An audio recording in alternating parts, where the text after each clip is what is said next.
Only when she does this question.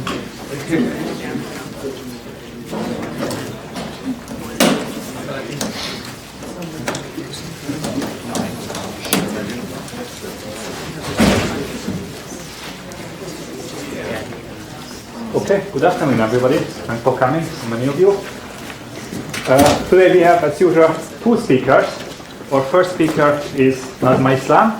Nazma is visiting us all the way from the Rama Research Institute in India, where she was a senior research fellow, and now you are a research assistant. Okay, so Nazma just turned in her PhD thesis. And her PhD thesis involves studying the effect of X-ray binary variability on X-ray luminosity functions of the Milky Way and on long-term average spectral properties of galactic X-ray binaries with MAXI. Nazma has also spent some time at RIKEN and at the Max Planck Institute. Which one actually? Extra telescope. Okay. And so Nazma will tell us today about AstroSat, which is a new India multi-wavelength mission, and it is run from her front row seat at the Rama Research Institute, and this is a major role, and she has a major role in developing this new mission. Thank you very much. In this talk, I'll give a brief overview of AstroSat, the recently launched Indian multi-wavelength mission, and I'll be describing also some first light results and some of the science objectives that we are pursuing with AstroSat. So there are 5 payloads for simultaneous multi-band observation. So there is an ultraviolet imaging telescope which covers from optical to far UV. There is a soft X-ray telescope operating in the energy range of 0.3 to 8 keV. Large area xenon proportional counter in the energy range of 3 to 80 keV. A cadmium zinc telluride imager operating in the energy range of 10 to 150 keV. And along with these 4 payloads, we also have a all-sky monitor, the scanning sky monitor, operating in the energy range of 2 to 10 keV. So this is the schematic diagram of AstroSat and the various payloads which are sitting on it. So the ultraviolet imager telescope consists of 2 38 centimeter diameter telescope, one covering the far UV and the other covering the NUV and the visible channels. The angular resolution is 1.8 arc second for UV channels and 2.5 arc second for visible channels for a 28-degree field of circle, and its UV imaging capability is better than Galaxies. So EBIT is a project, collaborative effort of Indian Institute of Astrophysics, Inter-University Center for Astronomy and Astrophysics, Tata Institute of Fundamental Research and Indian Space Research Organization from India, along with Canadian Space Agency. The soft X-ray telescope, it employs the focusing optics, which is very similar to ASCA, which consists of 41 concentric shells of gold-coated conical foil mirrors. And at the focal plane are the CCD cameras, which are very similar to Swift XRT. And it performs X-ray imaging in 0.3 to 8 keV energy band. It has a positional accuracy of 30 arc second, timing resolution of 2.4 seconds in the photon counting mode, and about 300 millisecond in the fast window photon counting mode. SXT was built by a consortium led by TIFR in collaboration with the University of Leicester in UK, the Vikram Sarabhai Space Center, the ISRO satellite and the Space Operation Center at in India. So coming to the large area xenon proportional counter, the payload that I am involved in, so it consists of 3 co-aligned proportional xenon gas proportional counter with collimators, and it has a total effective area of 6,000 centimeters square at 5 keV. So this is the effective area of AstroSat LAX-PC plotted over the effective area of RST-PCA and SAX-PDS. It has the largest effective area flown in any X-ray mission so far, and it operates in the wide energy band of 3 to 80 keV. It has a timing resolution of 10 microseconds. So it is very similar to RST-PCA but larger in area. So each xenon proportional counter consists of 7 layers. So the first, the L1 and L2 are intertwined, L3 and L4 are intertwined, and then we have L5, L6 and L7. So this is how the schematics of the LAX-PC1 proportional counter looks. And LAX-PC is built by a consortium of institutes, the Tata Institute of Fundamental Research, Raman Research Institute, where I am, the ISRO Satellite Center, IISU and SAC. So the next payload we have is the cadmium zinc telluride imager. It is a pixelated cadmium zinc detector array of less than 1000 centimeters square, operating in the hard energy band of 10 to 150 keV. So it has a two-dimensional coded mask for imaging purpose, and it is divided into 4 identical independent quadrants, and it has a time resolution of 20 microseconds. And the feature of interest in this payload is it has polarimetric capabilities at hard energies. And CZT imager is built by a consortium of institutes, TIFR, VSSC, SAC, IUCA, ISAC, and a physical research lab in India.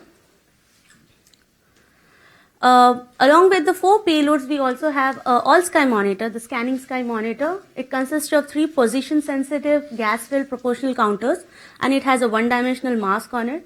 It is very similar to RXT All Sky Monitor, operating in the energy range of 2 to 10 keV.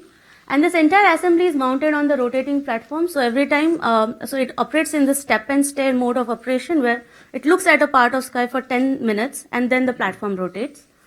And this is how the 3 SSMs are aligned. So one is aligned along the rotation axis, and other 2 are away from the rotation axis in a crosswire position.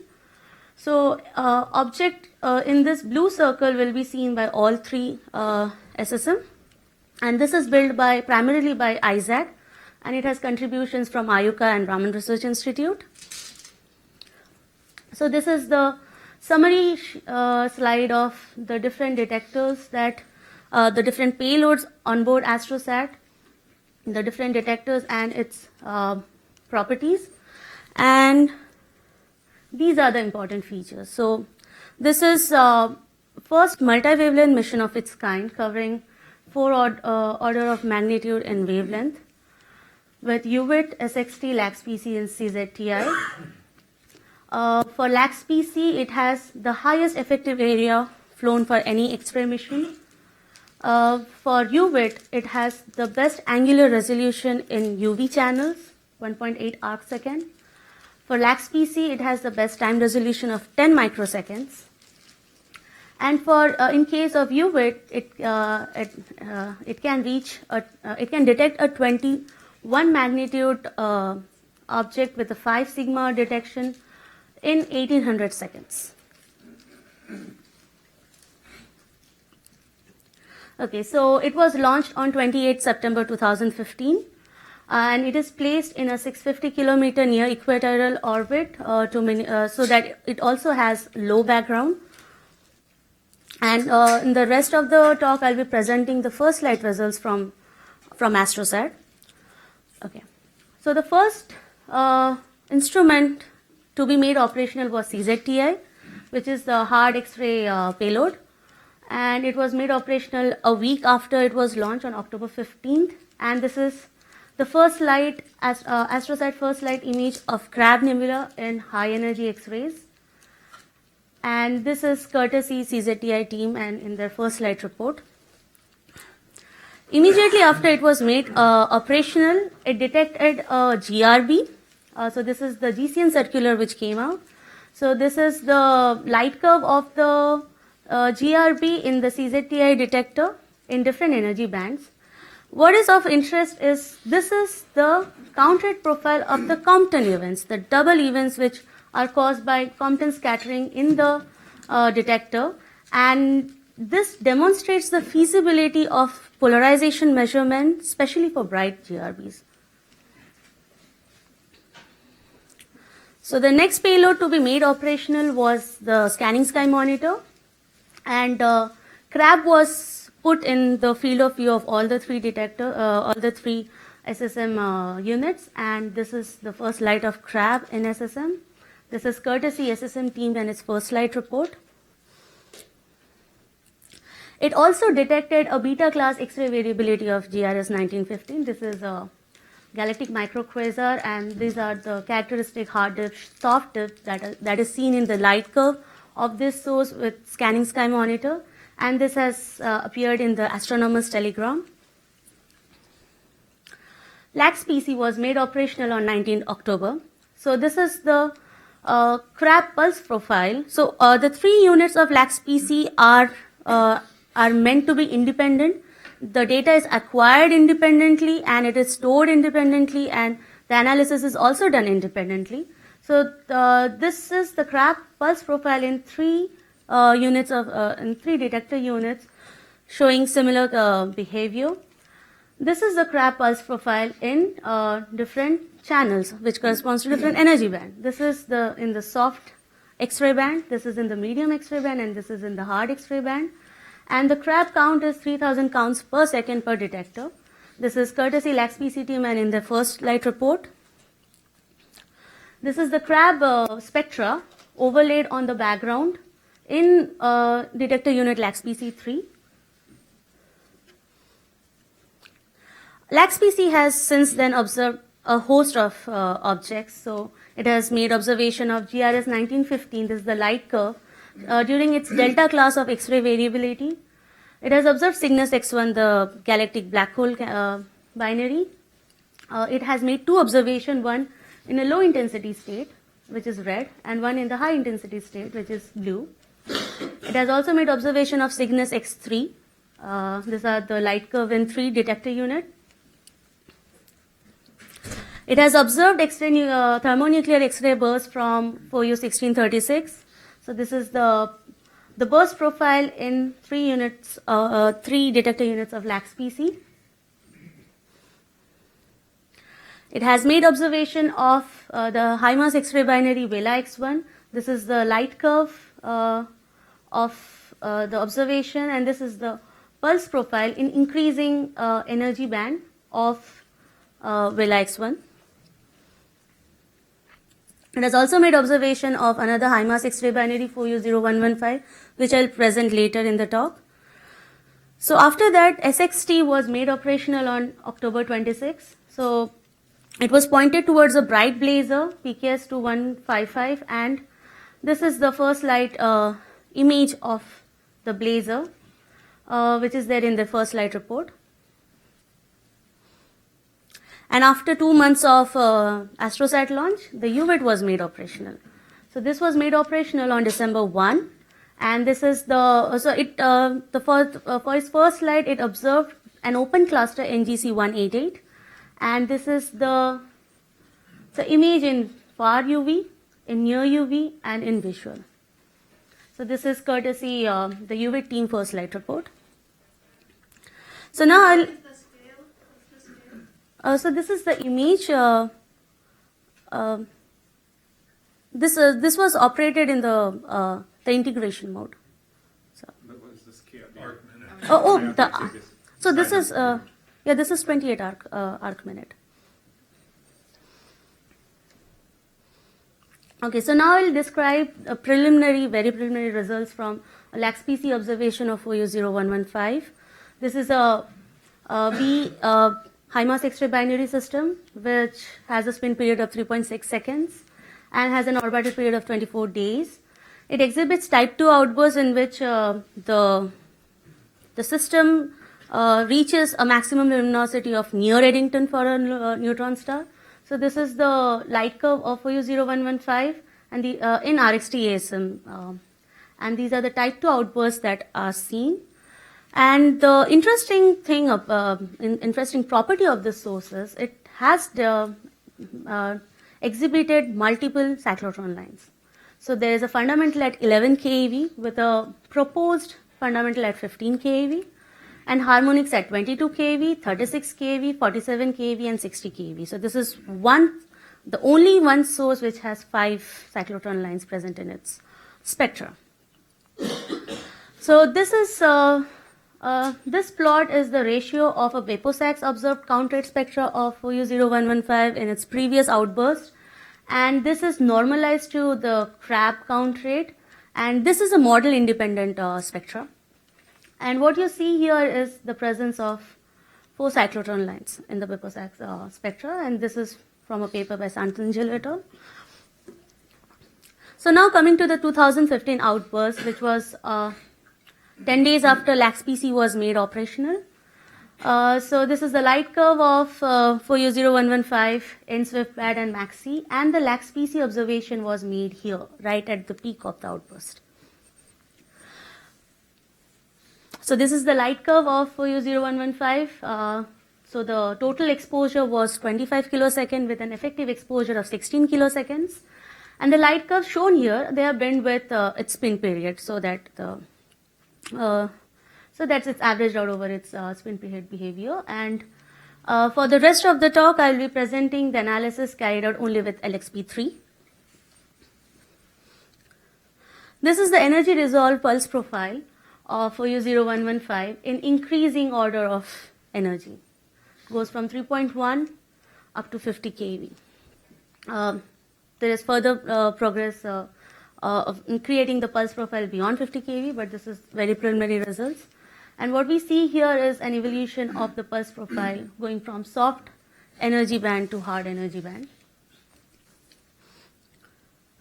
This is the pulse profile of the same X-ray binary in Beposax, which goes from 1 to up to 90 keV. And in this case, and this is in comparison with the pulse profiles that we have created with LaxPC, what we see here is a richness of data compared to the Beposax observation. We see features which were not previously seen in the Beposax light curve, the pulse profiles created from Beposax.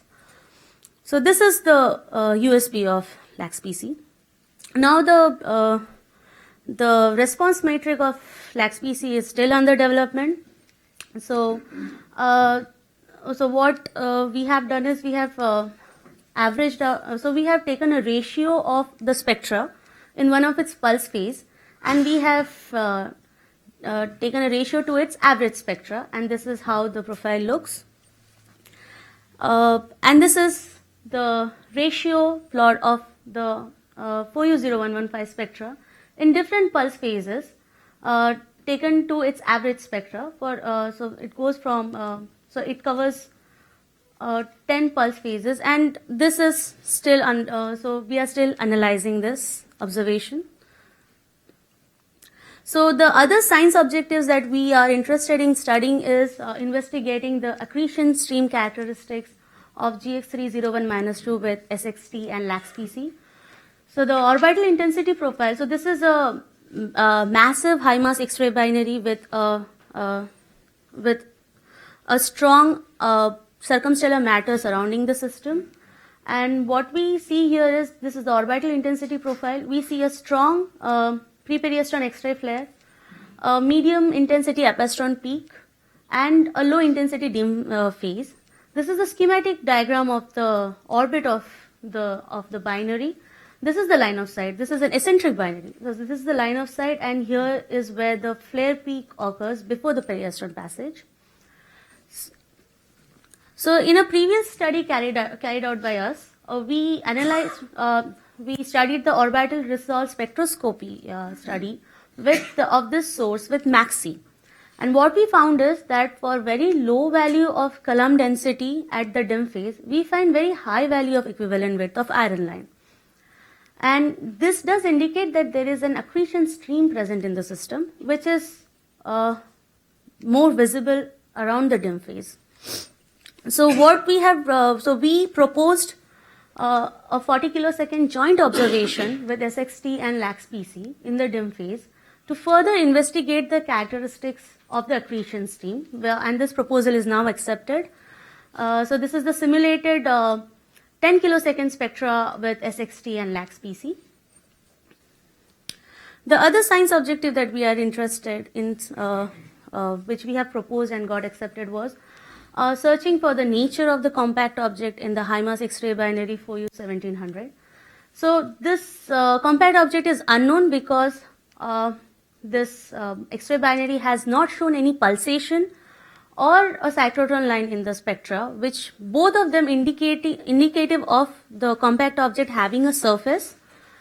And observation with Beposax and Suzaku, they do indicate a presence of a CRSF at 35 keV, which was not confirmed. And the upper limit on the pulse fraction is put at 1%.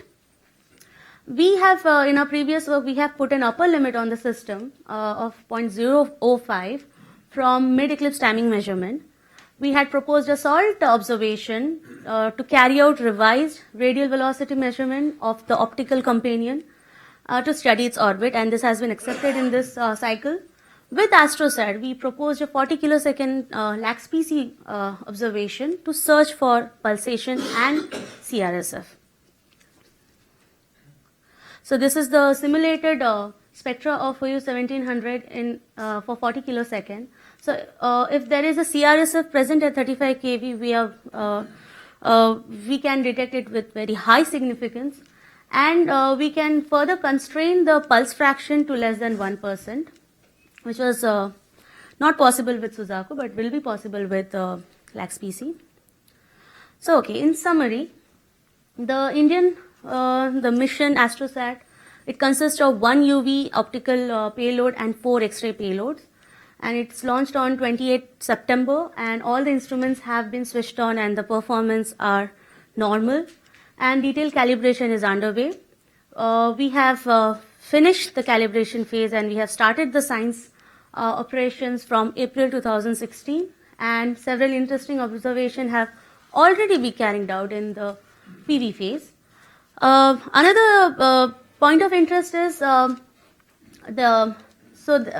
there is also possibility of simultaneous observation of AstroSat with GMRT, with Giant Meter Wave Radio Telescope, which is an infrared telescope at Mount Abu, and the Himalayan Chandra Telescope, which is an optical telescope in India.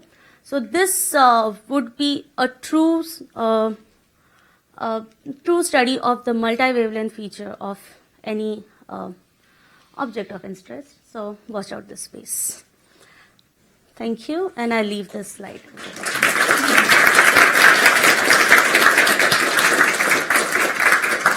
Thank you. We have questions. Yes. Do all the instruments point at the same target simultaneously, or can some be pointed independently? No, all of them are co-aligned to point at the same object simultaneously. Yeah. I'm very glad to see the successful commissioning of this. Can you comment on general observer programs and the accessibility of the satellite to the world astronomical community? Okay, I have a slide in back for that. Yeah, so this is the, so in the first 6 months, it's mostly the guaranteed time for the instrument builder. And after the third year, so there is the international proposals will be, the call for international proposals will start. But so the way it has been functioning till now is like you can always submit a proposal in collaboration with the instruments team present over there. So Indian proposal means that the PI has to be Indian? Yes. I mean, or Indian institution affiliated? So for the instrument team, it's the for the instrument team, the PI has to be involved with but after that, when the Indian proposals start, the PI can be from anywhere in India. Okay. Other questions? Yes. About the gamma ray burst, you mentioned the possibility of detecting polarization. I thought it actually detected. It did, yes. The details are still they're still undergoing analysis. They have not put the number, but like the first GCN that came out, that showed the count rate profile of the double events. So. Okay. Any other question? Yes. Yeah. So you don't do any onboard alert and try and point the UV telescope at transients or anything of that sort? Is there some sort of system on AstroSat for transient follow-up? Yes, I mean that's the reason why Scanning Sky Monitor is flown on board. Oh. So, So you try and point it to it. yes, yeah, we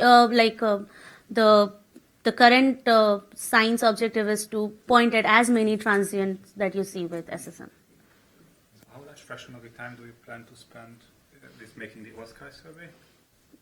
Right now, there's no plan for all sky But survey, there's but later, like it's just the starting of the mission, so maybe it's meant for it. Javier? Yeah, I wonder if the background in the LAX PC is measure or is a model. Okay, so this is a very interesting question. So for LAX PC, the background is so there are two types of calibration that are ongoing with LAX PC. So we are looking at both the instrument background when it is pointed at an object. So if you have, okay, maybe I'll just go back.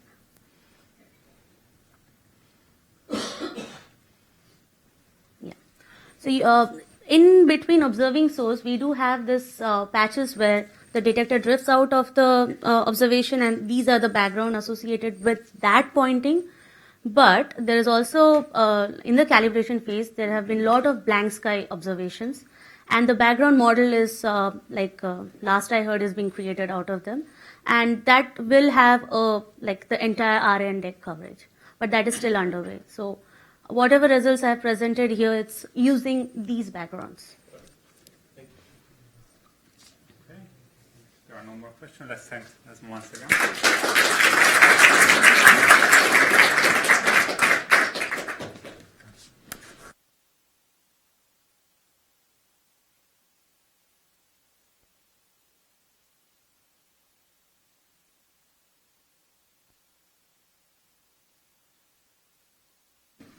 Okay, and while we switch laptops, I introduce Adam, so you might not see him very well, but you will see him immediately. So everybody knows Adam. Adam has been with us for quite many years. So he obtained his master's and PhD from the University of Strathclyde in Glasgow. And after he obtained his PhD, he immediately moved to SAO, where first he was a postdoc until 2012, and after that he became an astrophysicist. So now he's a staff scientist at SAO, and he is the main creator of the AtomDB database, which is a large database of atomic data that is used in calculating spectra of astrophysical objects. So if not today, then last week, all of you have used the results of his work. And I think today he will tell us apologize for that. And I think today he will tell us more about AtomDB. Okay. All right. Thank you all. This is very strange. Yes, I work with all these good people on the AtomDB project. This, for those of you that don't know, is the one-slide summary of AtomDB. We have the biggest circle because we're the most important. Basically, AtomDB is a large collection of atomic data which is used to create thermal plasma models. The atomic data comes from a variety of laboratory and theoretical sources. We put it into our database, which is a big pile of FITS files. People can read and write them and get atomic data. If they want to know the wavelength of a line or a cross-section, they can get them out. Most people, however, use the data through the APEC model, which you may or may not have used. In XPEC, that's where 99.99% of people interact with our data, which is also in Sherpa and ISIS. ISIS has some other tools for looking at our database if you really want to dig into it. And there are online tools such as WebGuide. But basically, we are the people that collect the atomic data so that you don't have to. And the goal is to take that atomic data and turn it into a model which you can use. Okay. So, very quickly, what I'm going to talk about in 3 sentences. First of all, AtomDB 3.0.3, which is basically ready. Which is basically bug fixes from last time. Not that we ever have bugs. They were deliberate mistakes to see who caught them. Surprisingly few. Then there's a bit about how we're planning on improving atomic data and what we can do, which is basically going to be dealing with uncertainties in atomic data and experimental measurements we'd like to make here. And then some new physics that we're including in the AtomDB plasma models, which are non-Maxwellian electrons and Kappa and electron-electron Bremsstrahlung for hot plasmas. So So AtomDB3, which came out roughly last year, was a huge undertaking, which was a massive project for including inner shell ionization. And this graph, this is just meant to indicate here that ultimately, so say I want to get the emission from this one particular line. This is an excited state of some ion, an auto-ionizing level, which is what gives you the fluorescence lines of iron. So your iron at 6.4 keV. To do that, you need to know the fluorescence yield. And these are published nicely in the literature. There's various collections of the fluorescence yields, and that's great. But to actually model that in a collisional plasma rather than a photoionized plasma, you need to know how you get into this level in the first place. And there's the simple way you can be collisionally excited up, and there are some literature numbers for that. But there are other ways where you can go from the neighboring ion. You could be directly ionized in there. There's no numbers for that. Or you could be ionized or excited up in a previous ion and then auto-ionize into there. No numbers for that published anywhere that we've been found. So this project was a very long number crunching exercise in calculating all of these numbers and all of these ratios. And of course, you don't just need these numbers, you need all the branching ratios to get these correct, and it all feeds back on itself, and it's an ungodly mess, but done. However, we then found about 2 months ago there was a bug. So this is what the bug affects for those that care. Essentially, we had missed one auto-ionization pathway. So basically, one of these green arrows, there should have been more green arrows coming out here, and we didn't have them all, which meant we overestimated the fluorescence yield for M-shell ions, which only matters for iron. Here you can see what effect this has. I can obviously go into more detail, but I have 20 minutes, so feel free to talk to me afterwards.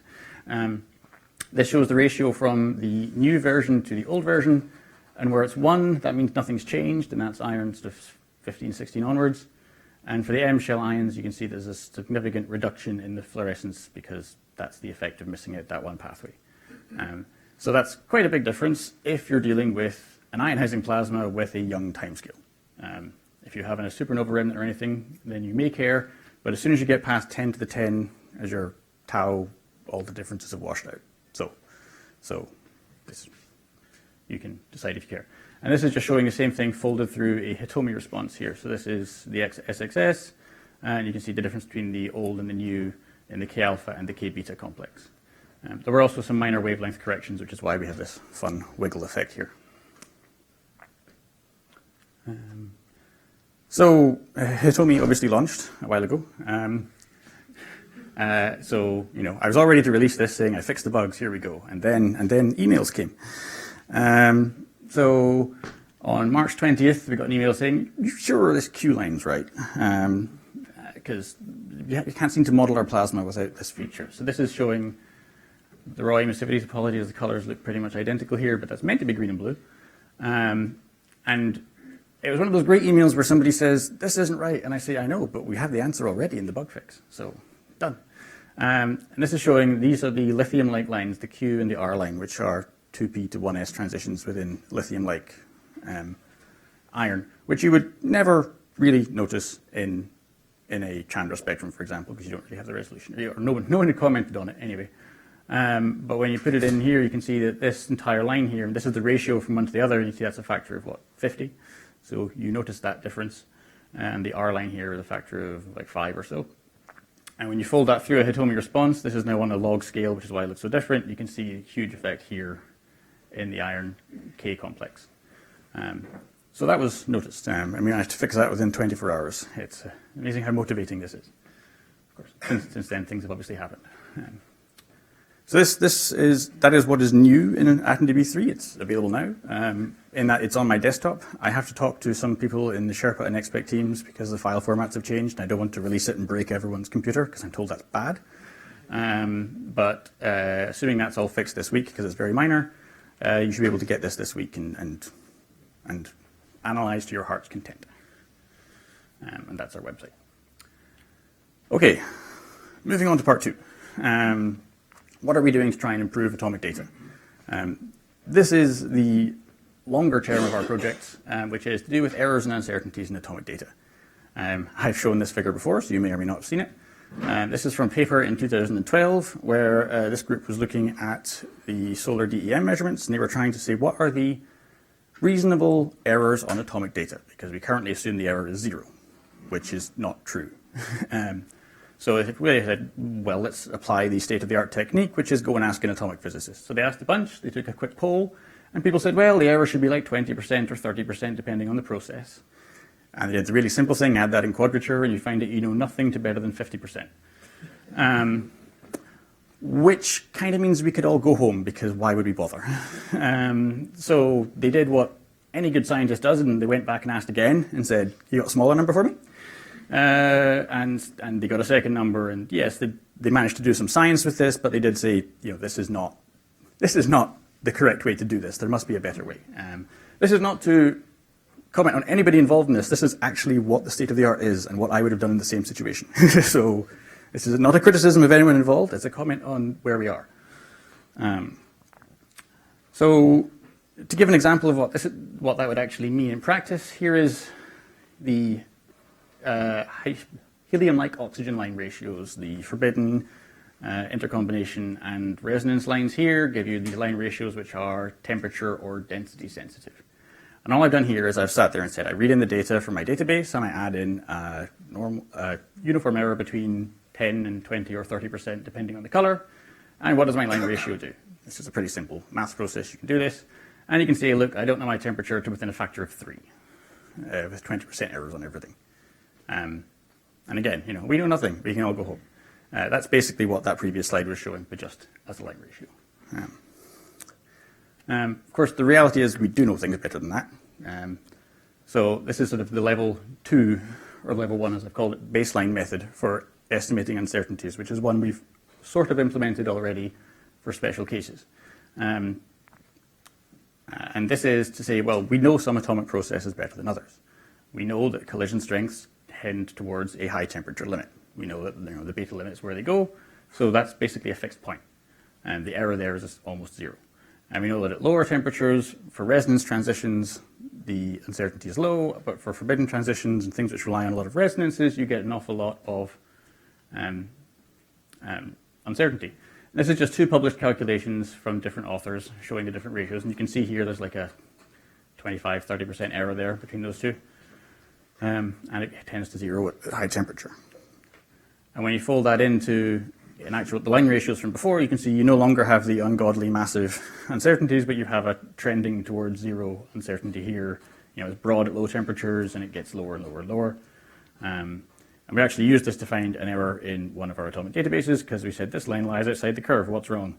And it turned out it was a boring clerical error, but we fixed it using this, which is quite powerful. But that's not where the story stops. Because yes, you could sit there and say, well, I know the uncertainty is 30%. I'll put plus or minus 30% on everything at this temperature, and great. But the other thing you need to bear in mind is correlation to do anything real physics in it. Uncertainties are not uncorrelated. If you have emission from the same upper level, then if the population that increases, then both lines coming out of it are going to increase together. It's fairly straightforward. But you can also go back to the atomic structure level, and you get correlations in things which are not so obvious as level populations. So this was created using a simple varying the atomic structure code. You can vary the orbital parameters. Again, not going to go into details. Feel free to ask, but I could give a talk on this. And you create a sort of grid of possible ratios for all the values for all of this atomic data. This is for collision strengths between the oxygen 7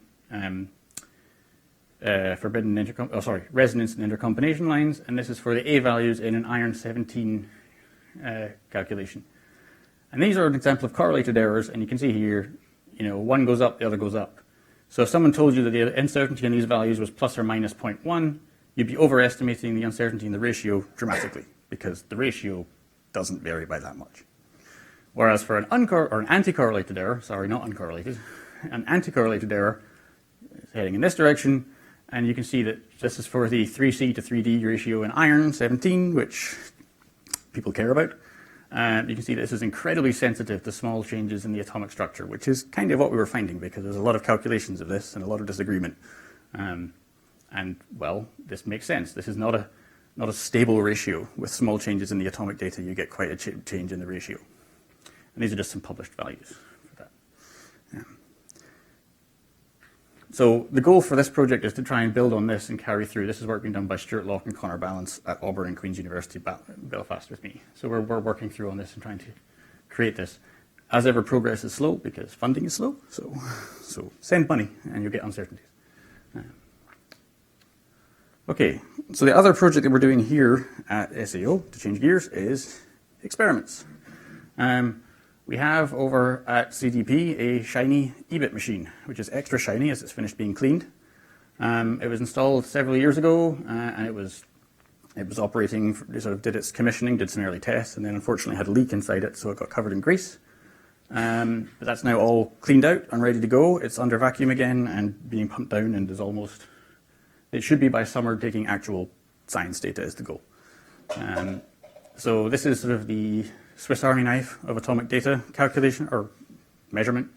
We can do it for ionization and excitation cross sections, and you can go wavelengths and recombination rates and so on.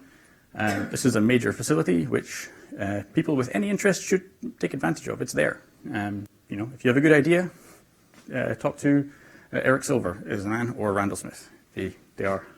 They seem to be. Eric Silver is the man that runs the EBIT. Randall is the man that seems to be getting the money. So talk to whichever one of those you prefer. You have to find Randall first, though.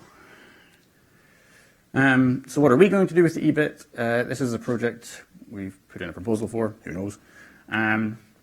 The idea is to look at the iron lines again. This is driven by Hitomi science. This was to look at the iron 25 and 26 data in detail. We have a very nice calorimeter that we can use with our EBIT, so we can get good data in this. And this is looking at the this is from the Astro H science case, and this is basically looking at the Perseus cluster, and you're looking for resonance scattering as a determinant of turbulence in a cluster. If you see lots of resonance scattering, then you have if you have lots of turbulence scattering, you have very little turbulence. Yes, and this is just some sort of example cases. But to do this, you need to know your iron 25 data pretty well. And you might say, well, it's only 2 electrons. How hard can it be? We must know that by now. But if this is to compare 2 models that are in XSpec right now, this is AtomDB. I mean, it's from the dark ages of last year, but it's actually correct. It hasn't changed much. And this is the MECAL model, which admittedly is a very old model. But you can look at these and you can see there's huge discrepancies in the iron data here. I mean, if you were trying to model this with this, you'd get very different answers. And if that looks like an unfair comparison, comparing it with MECAL because it is old, this is some new data from ionization rates. Again, ionization rates, they underpin pretty much everything, and you think we know them by now for iron, but they haven't been measured. These are all calculations, and this is comparing fully relativistic distorted wave calculations with relativistic close to coupled converged. You don't need to care, but the point is these should all be 1 if they give the same answer, and they don't. The ionization rates are substantially different, and that can lead to a 10 to 15% difference in the ion populations, which skews everything. It follows from there. So our goal is, this is our project, is to sort of go through the iron 25 and 26 data and calculate as much as we can using this EBIT and really nail down these numbers. Okay, next change of topic. By AtomDB. This is the automated AtomDB help desk. The previous version of automation said, if somebody emails me with a question saying, help, how do I get a number out from your database? And I say, well, we have a really fast C code that does it all, but we can't get anything out of it. Or I have these 27 Python libraries which are linked together by string, and if I send you this giant tarball, you can probably get the answer you want. Apparently that's not great. So we now have a proper PyAtomDB interface. I'm not going to dwell on this too much because it's an interface, it can do things.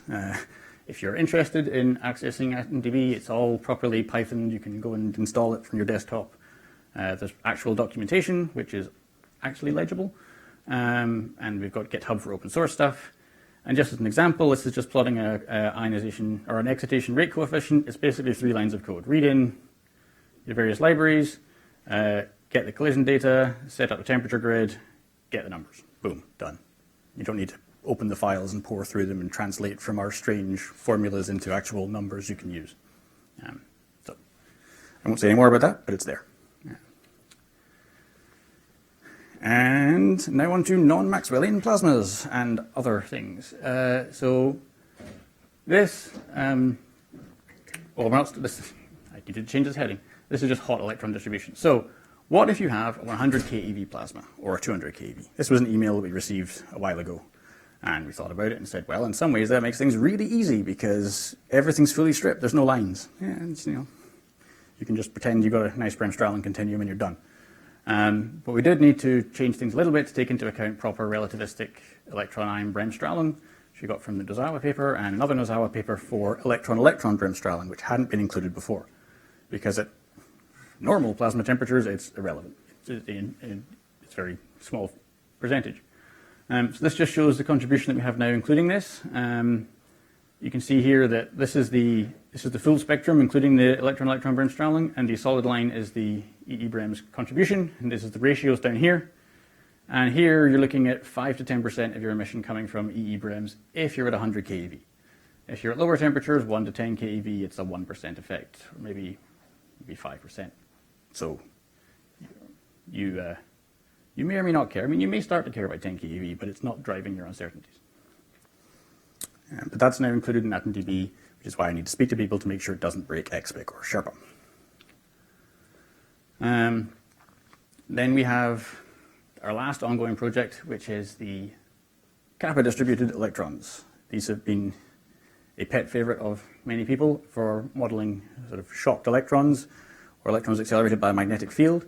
It's basically saying that you take your Maxwell-Boltzmann distribution, you grab a bunch of electrons from here and you bump them up to higher energy, which sort of narrows your distribution. And this is not a log scale, so you can't tell, but the tail is much higher energy for a low value of kappa.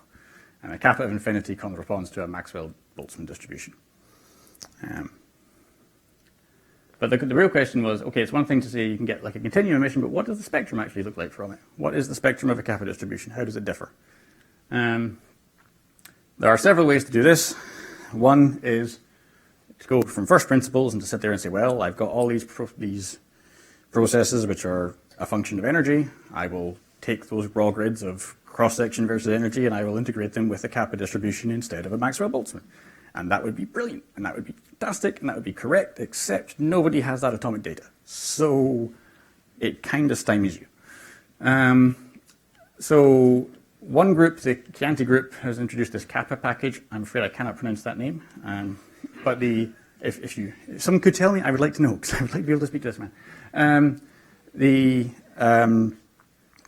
basically reverse engineered from their Maxwell averaged numbers back to a cross-section and then reintegrated that over a Kappa distribution, which is sort of okay, but does have problems with resonance features.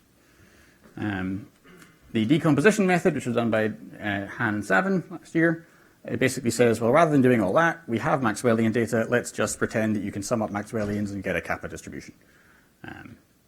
It's fast, the data exists, but no one's really checked how it looks in a spectrum.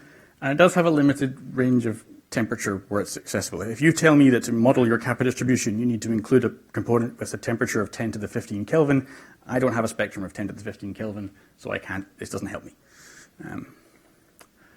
And then finally, this is the approach that Zhao Hong here has done. This is all work by Zhao Hong Kui, which is to take analytic terms where possible for these continuum processes. It's very sort of straightforward, and for recombination rates, you can actually take the raw numbers and just integrate with a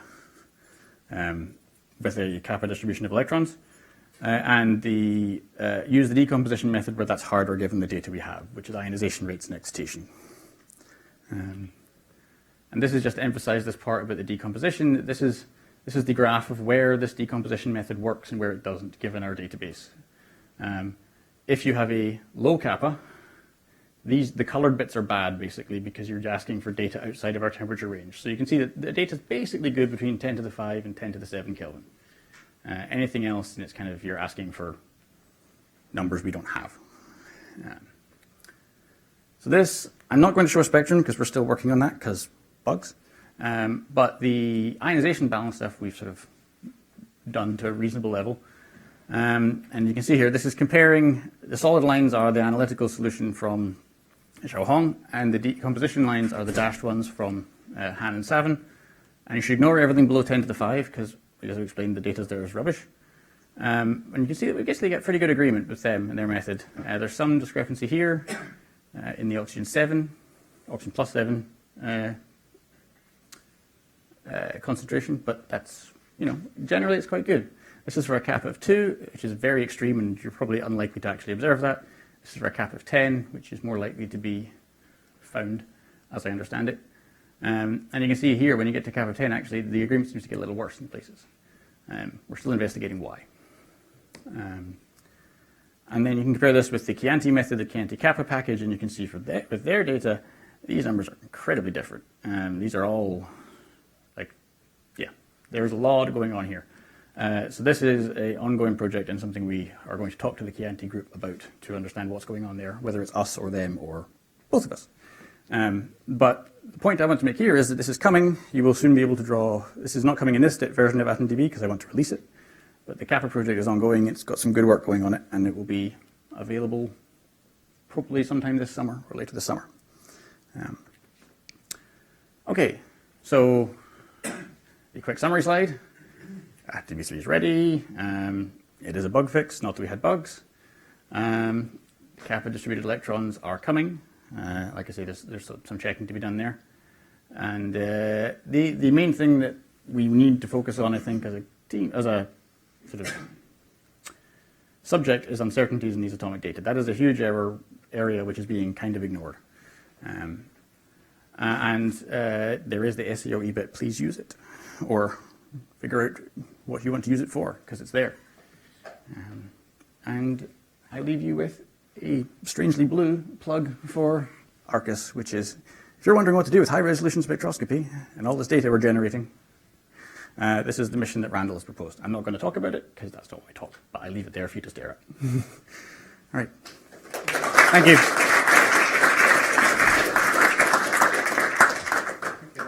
Questions? Javier? So the differences in the ionization balance for the Kappa distribution, they might not be too far from differences we see by using different sets of atomic data. So is there a way to tell one from the other? That's essentially what the check we're doing now is.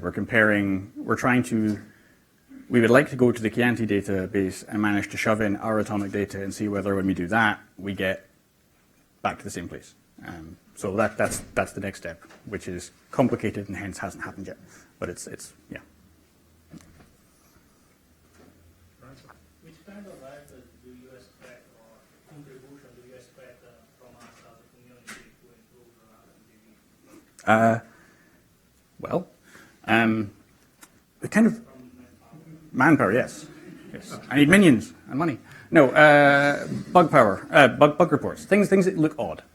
Not bug as in my code crashed, although do send that too. Send them to Randall. But the things like, my line doesn't fit. Why? If you see, so I was at the head meeting the other week and I had a couple of conversations with people who were saying, this doesn't fit around here and it seems odd. And it turns out these were things that we had actually fixed in 3.0.3, but no one had mentioned it to me, so it was purely by chance that I'd fixed it. If you're finding you're having to do something strange with your data, email me, talk to me. We do answer questions. That's really the most useful thing.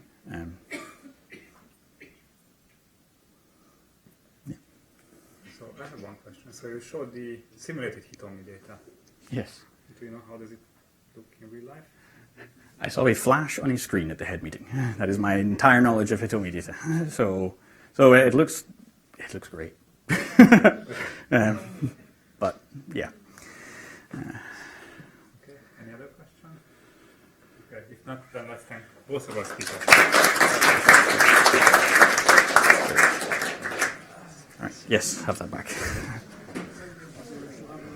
Thanks.